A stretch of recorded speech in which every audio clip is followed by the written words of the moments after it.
Фильмнің оқиғасы 2028 жылға өтеді. Халықаралық корпорация Omnicorp соғыс жүргізу тәсілін түбегейлі өзгертіп, тәртіп пен заңды қадағалай алатын робот бейбітшілікті сақтаушыларды енгізеді. Фильмнің басында тележүргізуші Пэт Новак өзінің бағдарламасын бастап, бүкіл әлем елдері, ақш-тан басқа, түгелдей Omnicorp жасап шығарған робот-дроидтардың бақылауында екенін айтады. Бұл жағдай ең алдымен Дрейфус актісінің талабына байланысты, ол ақш аумағында әскери роботтарды қолдануға тыйым салады. Новак Пентагон басшыларынан әлем бойынша қылмыс деңгейін қалай төмендетуге болатынын сұрайды. Басшылар дроидтар шешім емес, өйткені олар қателікке бейімдейді. Новак бұл уәжді жоққа шығарып, көрермендерге Omnicorp дроидтарының тікелей эфирдегі көрсетілімін ұсынады. Эфирде алып дроидтар мен басқа роботтар адамдарды сканерлеп тексеріп жүр. Сол кезде бір үйдің ішінде ер адам өзін-өзі жарушы топты ұйымдастырып, дроидтарға қарсы насихат жасау үшін оларды бақ алдында жарып жібермек болады. Шабуыл басталады. Жарылғыш белсенділердің бәрін дроидтар өлтіреді.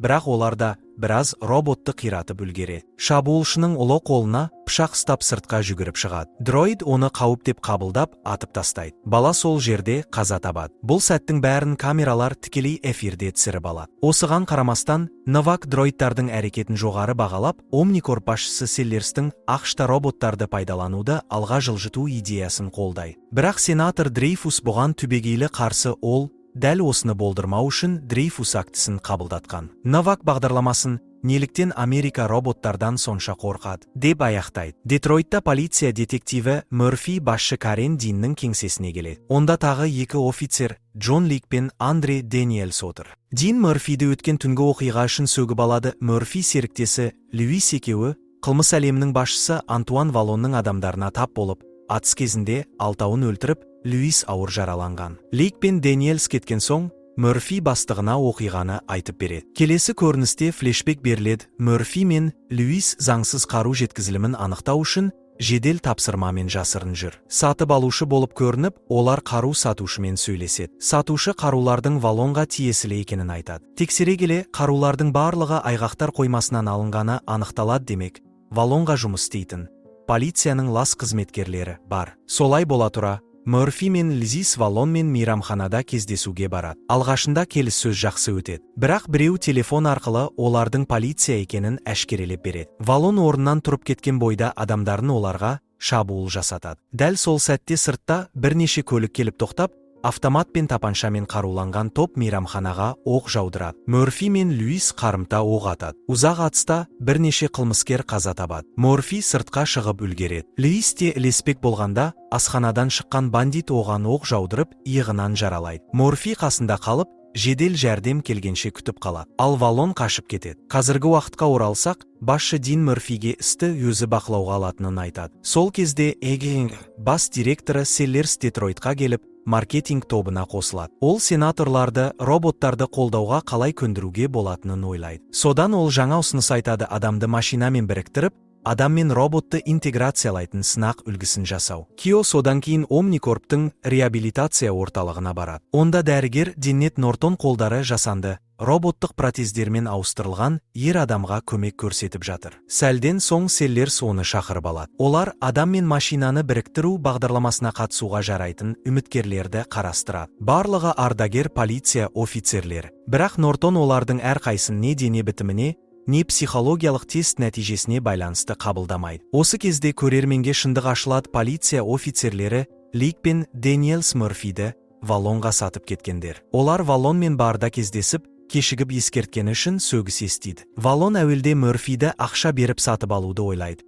Бірақ детективтер оны өлтіре салған жеңілдейді. Сол себепті Валон адамдарына сол тұстың өзінде Мөрфидің көлігінің дөңгелек ойығына бомба орнатуды бұйырады. Бұл уақытта Мөрфи ауруханада ауыр жаралы серіктесі Льюиске барып қайтады. Кейін үйіне келіп, әйелі Кларамен және 10 жасар ұлымен бірге болады. Баласын ұйықтатып, әйелімен екеуі оңаша қалған сәтте көлік дабылы іске қосылады. Бұл тұзақ еді. Мөрфи сыртқа шыққанда, көлігі қашықтан жарылып кетеді. Ол ауыр жарақат алып, денесінің басым бөлігіне 4-ші дәрежелі күйік түседі. Екі аяғы мен бір қолын кесуге тура келеді. Доктор Нортон мен оның командасы Мөрфиді адам-машина жобасы үшін мінсіз үміткер деп тауып, Клараны келісім беруге көндіреді. Әйелі болашақ өмірі үшін алаңдаса да, ақыры қол қояды. 3 ай өткен соң Мөрфи Кларасымен бірге кеште жүргендей көрінеді. Бірақ бұл тек естелік еді, шын мәнінде Нортон командасымен бірге оның жаңа механикалық денесін құрастырып бітіріп жатқан болатын. Мөрфиді оятқанда ол өзінің неге айналғанын көріп, шошып кетеді. Ашуланған ол қашып шығады, бірақ Нортон оны өшіріп, қайтадан зертханаға әкеледі. Нортон Мөрфиге адамдық денесінен тек басының көбі, жүрегі, өкпелері және оң қолы қалғанын айтады. Мөрфи жиіркеніп, өзін өлтіруді сұрайды. Бірақ Нортон оған Клара келісім бергенін ескертіп, бұл еңбектің еш кетпеуі керек дейді. Содан кейін Мөрфи жаттығулардан өтеді. Киіміндегі жүйе қауіпті сезсе, қаруды өздігінен алып шыға алады. Симулятор бөлмесінде дроидпен қатар сынаққа қатысады, бірақ тиімді нәтиже көрсете алмайды. Нортон оның бағдарламасын өзгертіп, робот алгоритмдеріне көбірек ерік береді. Сырт көзге Мөрфи бәрін өзі істеп жатқандай көрінеді, бірақ іс жүзінде ол бағдарламаның орындаушысы. Жаттығу аяқталған соң ол далалық сынаққа шығады. Экзоскелет киген жаттықтырушы мен бірнеше роботқа қарсы тұрып, оқтан оңай жалтарып, бәрін жеңеді. Бұл жаттығуды Селлерс пен Нортон бақылап отырады. Нортон түсіндіреді, Мөрфи өзін басқарамын деп ойлағанымен, қимылдарының бәрін бағдарлама анықтап отыр. Ол енді әлдеқайда тиімді, бірақ адами жанашырлығы әлсіреген. Сол түні Мөрфи үйіне барып, әйелі мен ұлын көреді. Отбасы оның жаңа кейпіне таңданса да, бәрібір құшақтайды. Көп ұзамай Мөрфиді жұртшылыққа таныстыру үшін баспасөз конференциясы өтеді. Ол дайындалып жатқанда, Нортон оның жүйесіне полиция деректерінің толық базасын жүктейді. Соның ішінде өзіне жасалған қастандық та бар. Бұл Мөрфидің ұстамасын қоздырады. Соған байланысты Нортон оның эмоцияларын басып тастауға шешім қабылдайды. Салтанатты рәсім басталғанда, Мөрфи әйелі мен ұлына ешқандай сезім білдіре алмайды. Халық алдына шыққанда, зал үнсіз қалады. Ол бірден қылмыскерлерді іздей бастайды. Кенеттен қасында іздеуде жүрген кісі өлтірушіні байқайды. Әлгі адам қашпақ болғанда, Мөрфи оны электрлі қарумен атып, жерге құлатады. Бұл оқиғаны Новак өз бағдарламасында халықты жаңа жобаға қолдау көрсетуге итермелеу үшін пайдаланады. Ол қылмыскердің 6 жыл бойы зорлау, шабуыл және кісі өлтіру істерінен қашып жүргенін, ал Мөрфидің оны 1 минут ішінде ұстағанын айтады. Соның нәтижесінде халықтың пікірінде өзгеріс болып, қауіпсіздік үшін дроидтарды қолдануды шектейтін Дрейфус актісіне қарсылық күшейе бастайды. Бұл арада Клара күйеуінің сезімсіз болып кеткенін байқай бастайды. Оның күдік тудыра бастағанын аңғарған Кио Селлерс Нортонға әйелін күйеуінен алыстатуды бұйырады. Бірақ Клара бәрібір Мөрфимен кездесіп, ұлының қорқынышты түстер көретінін, қоғамнан алшақтап кеткенін және өзіне жауап бермейтінін айтып шағымданады. Мөрфи оны елемегендей болғанымен, кейін бейнебақылау жазбалары арқылы репортерлердің Клара мен ұлын мектепке апармақ болғанда қудалағанын көреді. Отбасынан алыстап кеткенін түсінген Мөрфи үйіне қайтып, көлігі жарылған жерді тексереді. Жарылысты жазған бейнежазбаны қарап отырып, ұлының оның өртенген денесін көргенін анықтайды. Соның салдарынан баласының пиццид алғанын біледі. Осыдан кейін Мөрфи қылмыс әлемінің басшысы Валоннан кек алуға шешім қабылдайды. Ол Валонның қоймасын тауып бара жатқанда, әлдекім Валонға оның келе жатқанын хабарлайды. Валон адамдарын жинап, қаруларын даярлайды. Қосымша сақтық үшін олар жарықты өшіріп, түнде көруге арналған көзілдіріктерін киеді. Мөрфи мотоциклімен есікті бұзып кіргенде, олар оқ жаудырады. Шайқаста Мөрфидің костюмі зақымдалып, визоры сынып қалады. Бірақ ол Валонның барлық адамдарын жойып, соңында өз басшысын атып өлтіреді. Құлаған бандиттердің бірінің қаруын алып, саусақ іздерін тексереді.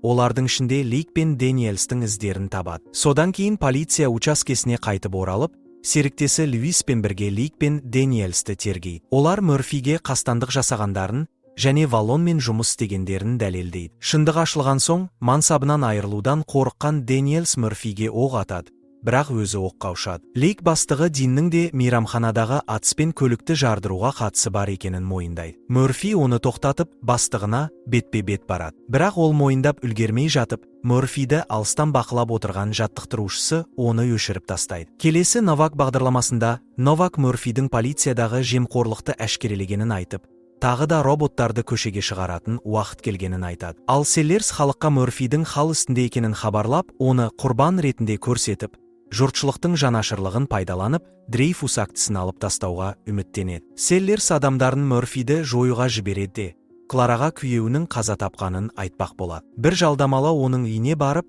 Клара мен ұлын Селлерске алып кетеді. Абырой болғанда, доктор Нортон Мөрфи ұсталып жатқан ғимаратқа кіріп, оған Селлерстің жалдамалылары екеуін өлтіруге келе жатқанын ескертеді. Мөрфи дер кезінде оянып, оларды атып тастайды. Келесі көріністе Мөрфи мотоциклімен Омникорп штабына келеді. Оған Льюис көмектесіп, SWAT тобын ертіп әкеледі. Сырттағы күзетшіні тоқтатып, басқаларын берілуге мәжбүрлейді. Ол мотоциклін ғимаратқа бұрып кіргенде, екі дроидтың назарын өзіне аударады. Олар оған оқ атқанда, ол оларды бір-біріне қарсы қояды. Бірақ үшінші дроид төбеден шабуыл жасап, Мөрфидің сол қолын жаншып қалады. Кейін қосымша дроидтар келгенде, Мөрфи мәжбүрлі түрде сол қолын атып тастайды. Бірақ келіп қалған дроидтар оны жаралап, әлсіретеді. Абырой болғанда, Льюис жетіп келіп, оны қорғап қалады. Осы сәтте Селлерстің жалдамалылары жетіп, атыс басталады. Басты қылмыскер Мөрфиге соңғы соққы жасағалы тұрғанда, Льюис оны атып құлатады. Льюис жараланғанымен өлімші емес. Мөрфи ғимараттың шатырына жеткенде,